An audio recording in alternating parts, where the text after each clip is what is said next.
Hey Gengar Gang, what is going on? My name is Ryan, this is the Analytic Gengar, and welcome to another video. In today's video, friends, we open up the contents of not one but 5 Hidden Fates tins. This is to, I guess, make myself feel better about the not so great pulls I've been having recently, but also to celebrate Shiny Star V, which is effectively Hidden Fates 2.0.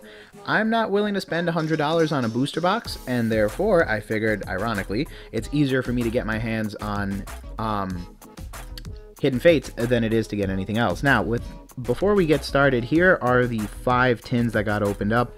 Don't know why I am shaking. That's an awkward way to hold my hand. So here are the 5. Go ahead and pause and get one of the codes. Those, again, are for the tins, not the packs themselves. And then the other thing that I noticed, and here's some video of me opening the tins up. One thing that I noticed is that it's actually pretty crazy, but they changed the packaging on this, I guess, like quote-unquote second print run. So here are the 20 packs, and if you'll notice, it's a lot of like weird paper that's now sort of holding the packs together, which I actually kind of like.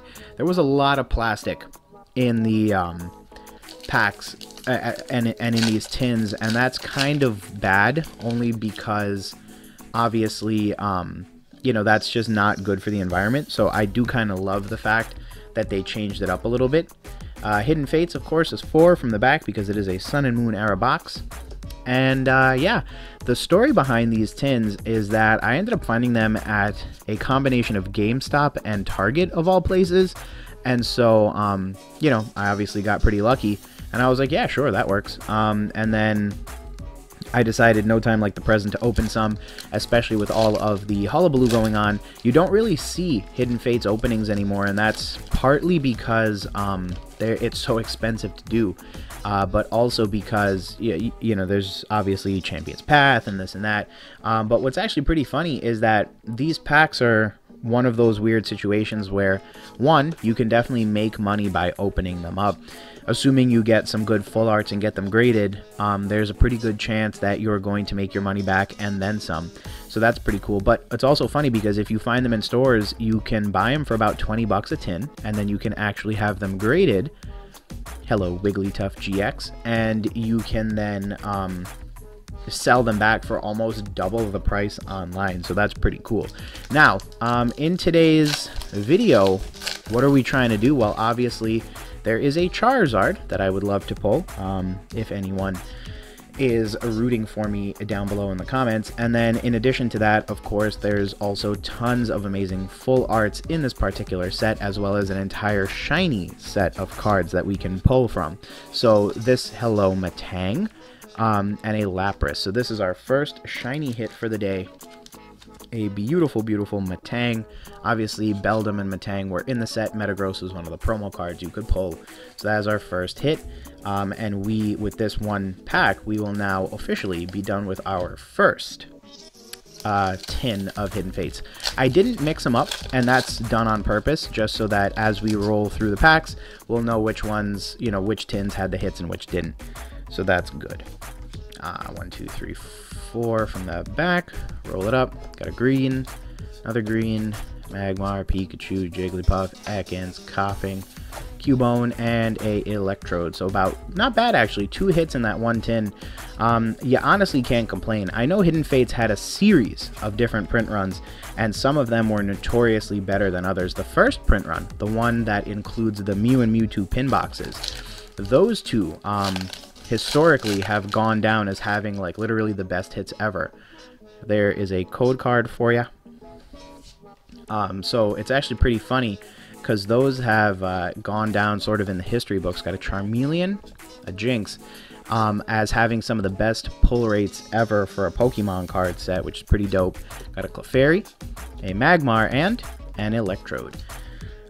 So it's actually pretty cool because the second set was like less good. Ironically, that's when I pulled my Charizard. And then on top of that, there were also several other reprints, including this particular set of tins, which you know that they are not original print run because they're packaged with paper. So that's how you would know that they're from the second print run. And you can actually see it from the window, whether or not it's being packaged on plastic or whether or not it's being packaged on paper. And that's how you can determine whether or not your tins are from the original set or not. All of the stuff that I have sort of in my sealed collection, hello Zapdos, is something that is from the first print run, and I kind of like the idea of that because I know for a fact that as time went on, Hidden Fates got a little bit more tough to pull out of, and I believe now we're coming up on our second tin, so let's see what we get. Got a code card for the gang, 1, 2, 3, 4 from the back. So I am really happy because in the future, I can always grab from those sets of cards and go ahead and have some fun opening them up. That's about as good as it gets, in my opinion. Got a Voltorb and Erica's Hospitality. Interesting. I didn't know there could be a non-holographic. Well, hold on. That's... okay, this is one of those things. I'm going to throw an editor's note up, but I could have sworn that every Hidden Fates card had a guaranteed holo hit or better, and this is not holographic, so that's really interesting. I did not realize that would be a thing. Okay, that's pretty cool. I'm gonna put that in the back because I'm gonna do some research into it. Is what I am going to do, and then I'll let you all know what the final judgment is on that. But that's interesting. All right, got a Hidden Fates Mewtwo pack coming up. Ooh, that one did not open well, and let's see, let's grab it out like that. Definitely not doing a great job at seeing what's there. Got a code card for you. 1, 2, 3, 4 from the back. And what's also pretty cool about this particular set is that a lot of the cards in the set have gone up significantly in value over the past year. Not only raw and ungraded, Zapdos and Mew. Horribly off-centered Mew. And again, not too sure. I could be wrong, so I will definitely leave a note, but I'm nearly positive all of these rares should be holographic. There shouldn't be a situation playing out where there is a non-holographic rare in Hidden Fates. I could be wrong. I'll double check and leave a note. But interesting to say the least. All right, got another pack. There is the code card. And this is also good because we'll get to see what the pull rates out of these later print runs are. Like I was saying, what's weird about this particular set is that we know for a fact that pull rates got worse as time went on. Hello Noivern, and a Butterfree, and again a non-holographic Butterfree. Well, now I'm just thinking that this is the way that it was meant to be. But we did get a Noivern, which is pretty dope. So that is our first full art GX card of the day. And something that I'm very keen on seeing is how good or bad the pull rates are. In the past, I've pulled 2 full art GXs out of the shiny vault in one video. Out of one tin, may I just say. So in the past, the hits have been like on point. So I'm curious to see how things end up playing out when you end up in a situation where you really kind of have to take a look at, you know, the second, third, fourth print run. And we know for a fact this is a later print run, put it like that to keep things easy. You got a Giovanni's Exile and a Lapras. But what's weird to me, or something that, you know, I want to kind of take a look at and understand better, is how bad really are the pull rates. Because again, in that first tin, I got a shiny hit as well as a regular hit.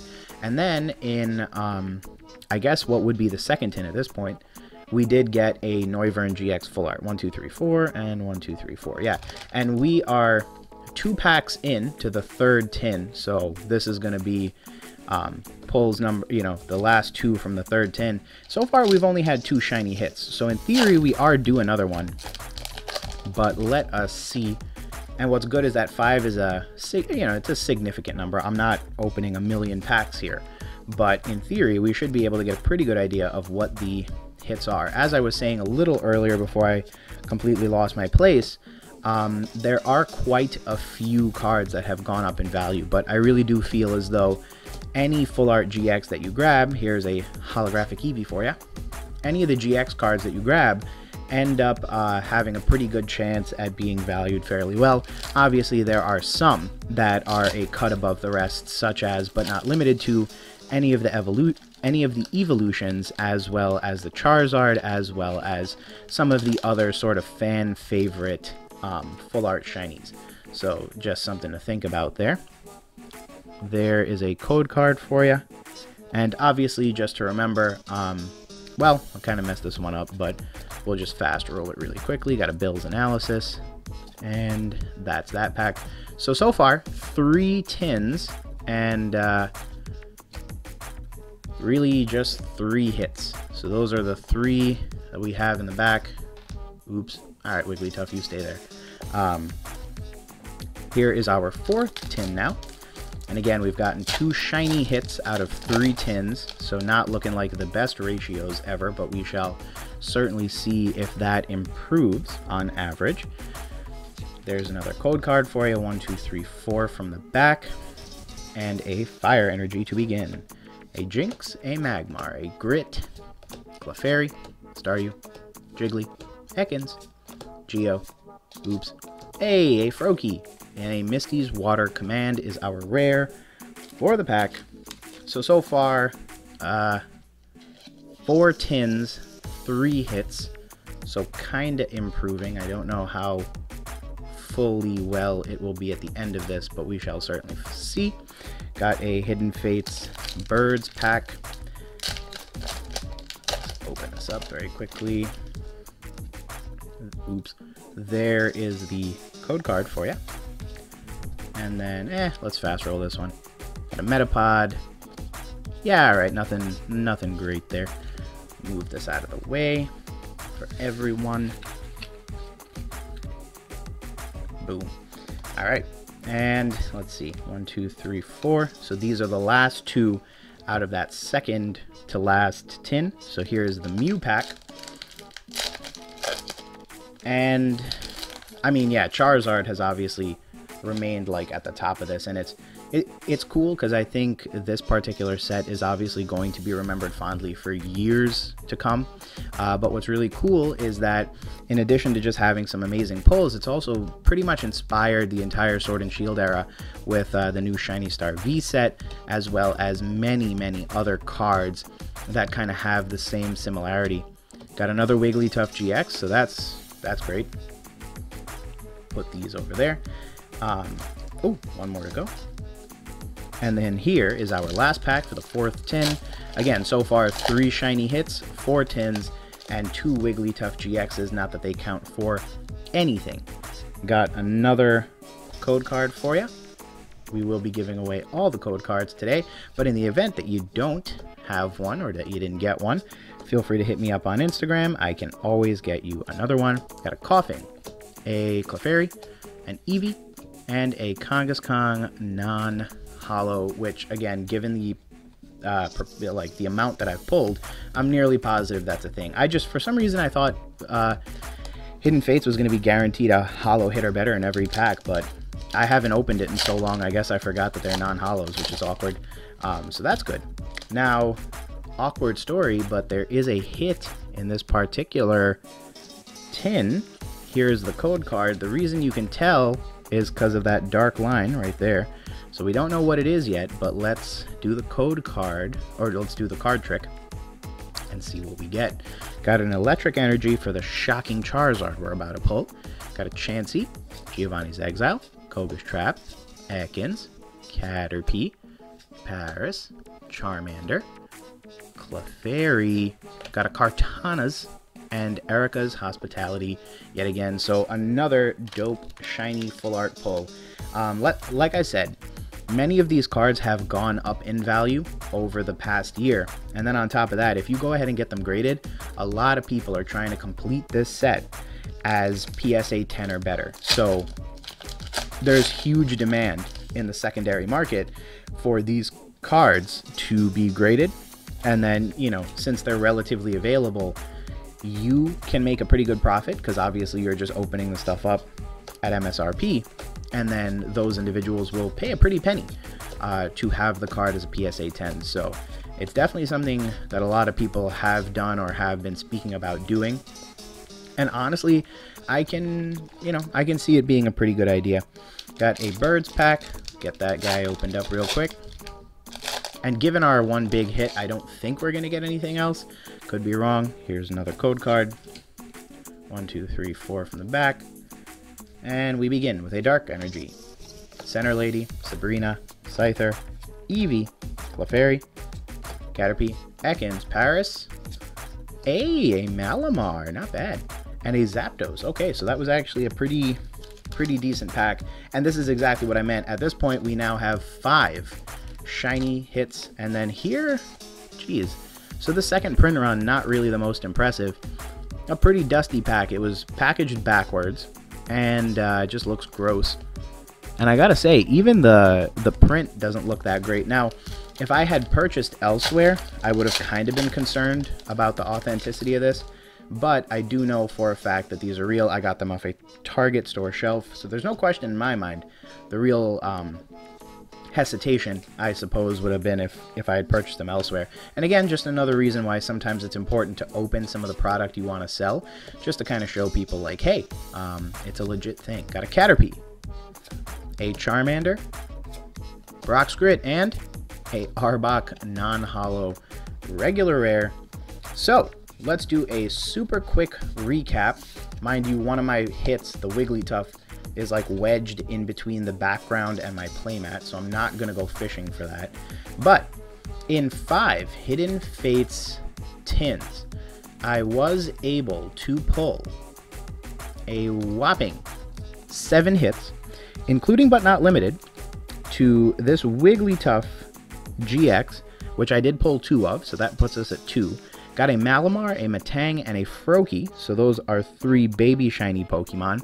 And then we were able to also get a Noivern and a Kartana, which, again, pretty dope. So in the grand scheme of things, Hidden Fates tins look like, on average, they give you 1 shiny hit per tin. And then it looks like these second print runs have a pretty unfavorable full art GX ratio.